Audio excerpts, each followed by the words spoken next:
Bé, doncs l'executiva ha fet una valoració de que estem estrenant un temps nou on el Partit Socialista està en l'avantguàrdia i del que són els canvis i una altra manera d'entendre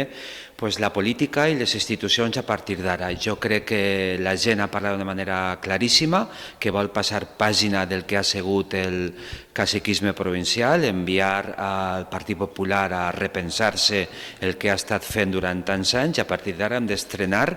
un altre temps i una altra manera de fer política. El Partit Socialista entén que les llistes més votades del progressisme, de l'esquerra, del que és l'alternativa,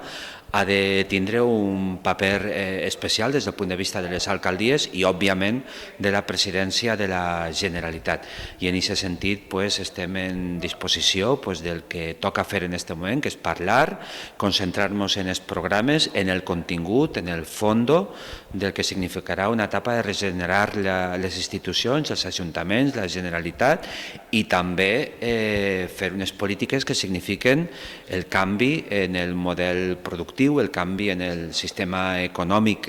que podem transformar per a fer una societat més igualitària, per a en esta província avançar en una història que és fonamental, que és la igualtat d'oportunitats entre persones, entre territoris, entre el litoral, entre les zones rurals. Hi ha molt que equilibrar i, per tant, és l'hora de la política en majúscules, que significa concentrar-nos en rescatar a la gent, rescatar a les persones, i ahir el Partit Socialista indudablement jugarà un paper fonamental. I també vull destacar que al final la Diputació Provincial de Castelló, per al voltant de 100 vots,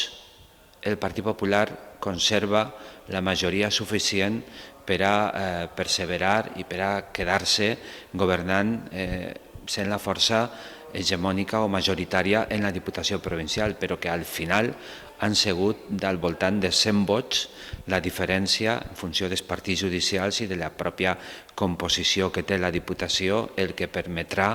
i no més que 100 vots, que continuem mantenint aquesta institució.